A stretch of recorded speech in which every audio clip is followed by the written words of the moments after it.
আসসালামু আলাইকুম। প্রিয় শিক্ষার্থীবৃন্দ, কেমন আছো? তোমাদের সামনে আজ দেখো আমরা পার্ট 2 জৈব রসায়নের লেকচার নিয়ে হাজির হলাম। এখানে আমাদের এমসিকিউ ভর থেকে 5টি এমসিকিউ অর্থাৎ 6 থেকে 10 পর্যন্ত তোমাদের শীটে যে এমসিকিউ গুলো আছে সেগুলো নিয়ে আলোচনা করা হবে ইনশাআল্লাহ। সবাই একটু মনোযোগ দিয়ে শোনো, হ্যাঁ? খুব সিম্পল। আজকের আলোচনা খুবই সহজ, অল্প সময় শেষ হয়ে যাবে ইনশাআল্লাহ। প্রথমত আমরা যদি একটু আসি যে 6 নম্বর প্রশ্নে কোনটি অসম্পৃক্ত হাইড্রোকার্বন, হ্যাঁ? এখানে আগে অ্যান্সারটা দিয়ে দেই, সেটা হচ্ছে ন্যাপথ্যালিন। কোনটা বললাম? ন্যাপথ্যালিন। কেন ন্যাপথ্যালিন সেটা জানার আগে আগে জানতে হবে যে এখানে সম্পৃক্ত এবং অসম্পৃক্ত হাইড্রোকার্বন কোনগুলা, তাই না? আচ্ছা, সম্পৃক্ত হচ্ছে সকল একক বন্ধন, হ্যাঁ? তোমার যদি একক বন্ধন থাকে তাহলে সেটা কি হবে বলো? সম্পৃক্ত। ক্লিয়ার? আর দ্বিবন্ধন অথবা ত্রিবন্ধন যুক্ত সকল যৌগ হচ্ছে কি হবে? অসম্পৃক্ত। ক্লিয়ার কিনা? তাহলে একক বন্ধন থাকলেই সেটাকে কি বলা হবে? সম্পৃক্ত। আর দ্বিবন্ধন এবং ত্রিবন্ধন থাকলে সেটাকে কি বলা হবে? অসম্পৃক্ত। ওকে। এখন এইখানে যে আমাদের উদাহরণগুলো দেওয়া আছে, উদাহরণগুলো যদি একটু খেয়াল করি, প্রথমটা আছে সাইক্লোপ্রোপেন। সাইক্লোপ্রোপেন, এই সাইক্লোপ্রোপেনটা হচ্ছে কেমন? এখানে যদি একটু দেখতে পাও, CH2 CH2, এখানে আরেকটা ধরো CH2, এই যে এটা সাইকেল, মানে সাইক্লিক বলতে একটার সাথে একটা যুক্ত আছে বদ্ধ শিকলে, আর এখানে 3টা কার্বন, তাহলে এটার নাম সাইক্লোপ্রোপেন। এখানে সবগুলো দেখো একক বন্ধন, সবগুলো কি বন্ধন? একক বন্ধন। 2 নম্বরটা আছে সাইক্লোহেক্সেন। দেখো সাইক্লো মানে কি? এটা হচ্ছে সাইকেল থাকবে, সাকরিক থাকবে, বদ্ধ থাকবে, আর হেক্সেন মানে 6টা কার্বন। তো এটা আমরা সাধারণত স্কেলিটন স্ট্রাকচার যেটাকে বলা হয়, এই যে এখানে 6টা কার্বন আছে এবং একটার সাথে একটা যুক্ত আছে, তাহলে এটার নাম হচ্ছে সাইক্লোহেক্সেন। তো সাইক্লোহেক্সেন এখানেও সবগুলো একক বন্ধন, কোনো দ্বিবন্ধন নাই। আমরা প্রোপেনটা নিয়ে কথা বলি, তারপরে আমাদের যে অ্যান্সারটা সেটা নিয়ে কথা বলি। এখানে প্রোপেনটা দেখো CH3 CH2 CH3, এই যে 3টা কার্বন, এবং সেটা হচ্ছে আমাদের অ্যালকেন। সুতরাং এই যৌগটার নাম হচ্ছে প্রোপেন। আর যেটা অ্যান্সার আছে ন্যাপথ্যালিন, সেটা যদি একটু খেয়াল করো, ন্যাপথ্যালিনটা হচ্ছে এরকম।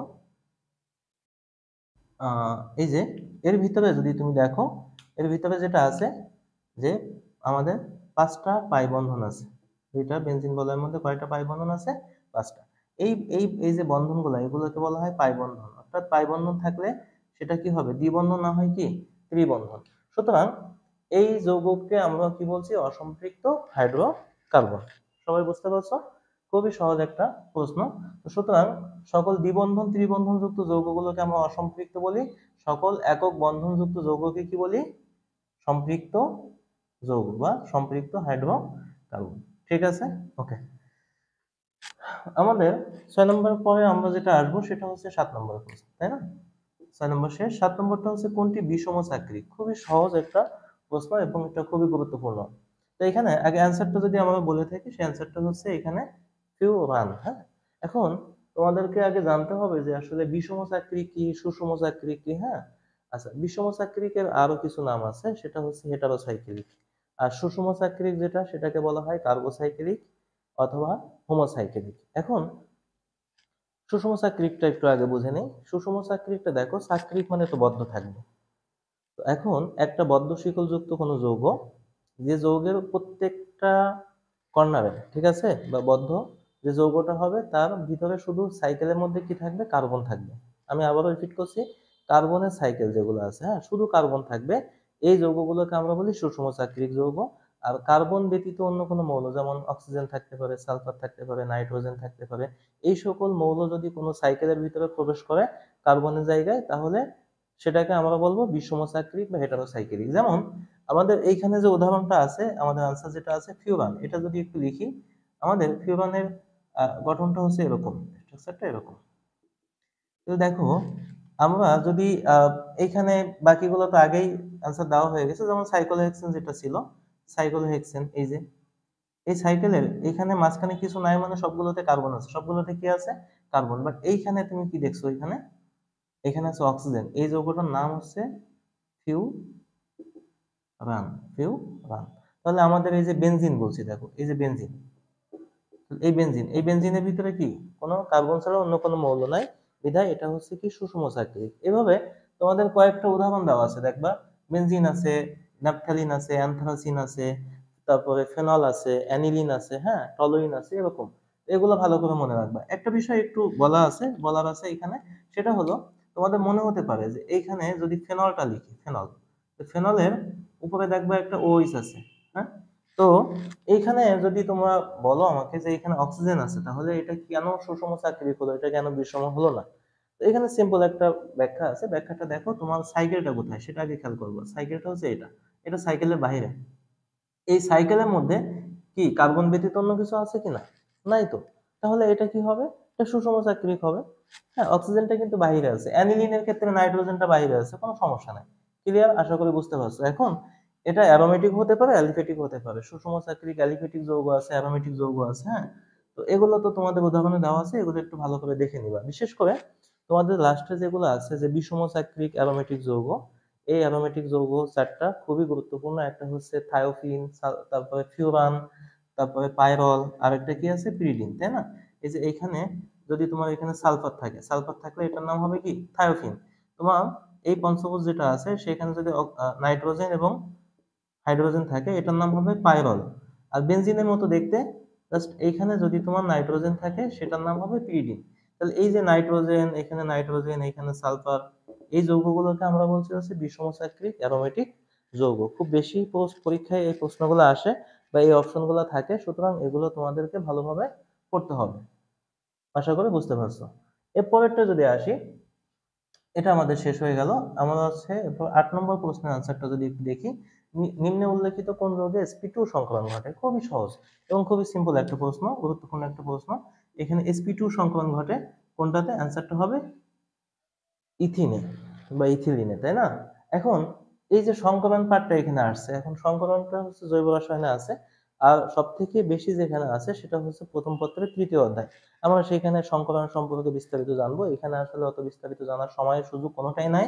আমরা সহজভাবে বুঝবো অ্যান্সার করার জন্য যতটুকু প্রয়োজন। শুধুমাত্র এখানে খেয়াল রাখবা, কার্বন কার্বনের মধ্যে যদি একক বন্ধন থাকে, একক বন্ধন থাকলে সেটা হচ্ছে sp3। খুবই সহজ কথা। কার্বন কার্বনের মধ্যে একক বন্ধন থাকলে কি হবে? sp3। দ্বিবন্ধন যদি দেখো কখনো, সেটা হবে হচ্ছে sp2। কি হবে বলছি? sp2। আর কার্বন কার্বনের মধ্যে যদি ত্রিবন্ধন দেখো, তাহলে এটা চোখ বন্ধ করে sp দিয়ে দিবা। ক্লিয়ার? তাহলে একক বন্ধন বললে হচ্ছে sp3, দ্বিবন্ধন থাকলে sp2, আর ত্রিবন্ধন থাকলে sp সংকলন। এখন এখানে আরো একটা বিষয় আছে যে কার্বনিল যৌগ, যেমন কার্বনিল যৌগটা হচ্ছে এরকম, অ্যালডিহাইড অথবা কি কিটোন, অ্যালডিহাইড অথবা কিটোন। তো এখন এই যৌগগুলোর গঠনটা হচ্ছে এরকম, একটু গঠনটা যদি আমরা দেখি, কার্বনিল মানে সেখানে সিও মূলক থাকবে, সিও মূলকটা এরকম থাকে, এই যে এটা, ঠিক আছে? তাহলে এখানে কি আছে? দ্বিবন্ধন আছে না? আছে কিনা বলো? এখানে দ্বিবন্ধন আছে। তাহলে এই যে দ্বিবন্ধন থাকার কারণে এটা হচ্ছে কি sp2 সংকলন, এগুলো কি হবে? sp2 সংকলন। ওকে, তাহলে আমরা কিন্তু এখান থেকে ব্যাখ্যাটা দিতে পারি। এখানে এখানে তোমরা যদি দেখো, এখানে হচ্ছে আহ এখানে এখানে যদি তুমি খেয়াল করো, এখানে একক বন্ধন আছে, তাহলে এটা হবে sp3। এখানে দ্বিবন্ধন, তাহলে sp2। এখানে ত্রিবন্ধন, তাহলে কি sp। আর এখানে সবগুলো একক বন্ধন, এজন্য এটাও কি sp3। অর্থাৎ প্রত্যেকটা সংকলন তুমি এখন ইজিলি বলতে পারবে, যেটা আসুক পরীক্ষায়। আর আশা করি ভুল হবে না। হ্যাঁ, আমরা এটা মুছে দেই। এর পরেরটা যেটা আছে সেটা হচ্ছে কত নম্বর? 9 নম্বর, তাই না? 9 নম্বর প্রশ্নটা থেকে প্রশ্ন প্রায় আসে পরীক্ষায়। তো এইখানে এই ব্যাখ্যাটাও একটু গুরুত্বপূর্ণ, একটু খেয়াল করো। আমরা যদি আসি যে এখানে CH3CN, এই যৌগে কতটি সিগমা? এটা হচ্ছে সিগমা, আর কতটি কি পাই বন্ধন বিদ্যমান। এখন এই যৌগগুলো হচ্ছে আণবিক সংকেত সাধারণত দেওয়া থাকে, তোমাদেরকে যেটা করতে হবে আগে এটার গাঠনিক সংকেতটা লিখতে হবে। গাঠনিক সংকেতটা হচ্ছে, আমরা যদি একটু লিখি CH3CN, এটার গাঠনিক সংকেতটা হচ্ছে এরকম, কার্বনের সাথে 4টা হাত। এই যে প্রত্যেকটা কার্বনের হাত থাকে কয়টা? সাধারণত 4টা। তাহলে এইখানে আছে 3টা হাইড্রোজেন, আর একটা হচ্ছে এই কার্বনের সাথে নাইট্রোজেনের 3 হাত। তাহলে এখন সিগমা বন্ধনগুলো আমরা ইজিলি বের করতে পারি। সিগমা বন্ধন কয়টা হলো? এই যে সকল একক বন্ধন সিগমা, 1টা 2টা 3টা 4টা 5টা, 5টা কি হলো? সিগমা। তাহলে পাই কয়টা হবে? এই যে একক বন্ধন ব্যতীত যত বন্ধন আছে, দ্বিবন্ধন হলে একটা সিগমা একটা পাই, ত্রিবন্ধন হলে একটা সিগমা দুইটা পাই, একের অধিক যত বন্ধন আছে সবগুলো হচ্ছে কি হবে? সিগমা এবং পাই। তাহলে এখানে আমাদের আনসারটা কোনটা হচ্ছে? 5টি সিগমা আর 2টি পাই। ক্লিয়ার? খুবই সহজ ব্যাখ্যা, খুবই সহজ। এখানে তোমাদের নিচে যে ব্যাখ্যাগুলো দেওয়া আছে, এখানে অনেক সময় পাই ইলেকট্রনের কথা বলা হয়, যে নিচের একটা যৌগ দেওয়া হলো, এখানে পাই ইলেকট্রন সংখ্যা কতটি। যেমন এই প্রশ্নটা প্রায় আসে, এটা হচ্ছে ন্যাপথ্যালিন বা অ্যানথ্রাসিন, ন্যাপথ্যালিন বা অ্যানথ্রাসিন, এই তিনটা থাকলে হচ্ছে অ্যানথ্রাসিন। তো এখানে মনে রাখবে হচ্ছে তোমার একটাতে সাধারণত কয়টা থাকে, প্রথমটায় 3টা থাকে, বাকি সবগুলোতে 2টা 2টা করে পাই বন্ধন থাকে। তো এখন পাই বন্ধন যদি হিসাব করো, 3 2 5 আর 2 কত, 7টি। এই 7টি হচ্ছে পাই বন্ধন। 7টি কি বলছি? পাই বন্ধন। এখন প্রত্যেকটা বন্ধনে 2টা করে ইলেকট্রন থাকলে মোট ইলেকট্রন কতটি হবে? 14টি। এটা অনেকবার পরীক্ষায় আসছে যে অ্যানথ্রাসিনে, সরি এটা মনে হয় ভুল লিখলাম, 3 2 5 না, ঠিক আছে। তাহলে অ্যানথ্রাসিনে আমাদের টোটাল পাই ইলেকট্রন সংখ্যা কতটি? পাই ইলেকট্রন সংখ্যা হচ্ছে 14টি। ন্যাপথ্যালিনে বললে পাই ইলেকট্রন সংখ্যা হবে 10টি, বেনজিনে হচ্ছে 6টি। এই বিষয়গুলো খুবই সহজ, এবং তোমাদের ওই যে সিগমা এবং পাই বন্ধনগুলো হিসাব করতে হবে, ঠিক আছে। তো আমরা শেষ প্রশ্ন যদি আজকে বলি, সেটা হচ্ছে নাইট্রাইলের কার্যকরী মূলক কোনটি। নাইট্রাইলের কার্যকরী মূলকটা হচ্ছে, এখানে অ্যান্সারটা যদি বলি, এটা সিএন। খুবই গুরুত্বপূর্ণ, এটা বারবার পরীক্ষা আসছে, এটা কিন্তু তোমাদের পারতেই হবে। এখানে নাইট্রাইল বা সায়ানাইড, তো এটা হচ্ছে সিএন বলে আমরা সায়ানাইড বুঝি, বাট এটার আরেকটা নাম হচ্ছে নাইট্রাইল, ঠিক আছে। এইখানে যদি এনটা আগে দাও, এটা হচ্ছে আইসো সায়ানাইড, আইসো সায়ানাইড, এটা হচ্ছে নাইট্রোমূলক, এটা কি মূলক? অ্যামিন মূলক। এরকম আছে নাইট্রোসো মূলক, হ্যাঁ, তারপরে NO2 তো বলছি নাইট্রোমূলক, তারপরে এখানে আরো অনেক কিছুই আছে, যেমন NCS আইসো থায়োসায়ানাইড, আইসো থায়োসায়ানাইড, SH টা হচ্ছে থায়োমূলক। এরকম কিছু কার্যকরী মূলক আছে, এগুলো তোমাদেরকে একটু পড়ে নিতে হবে।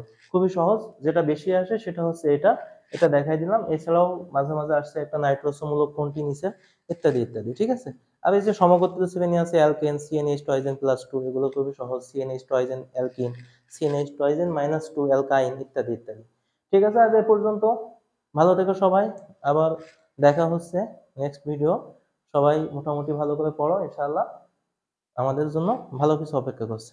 ধন্যবাদ সকলকে, আসসালামু আলাইকুম।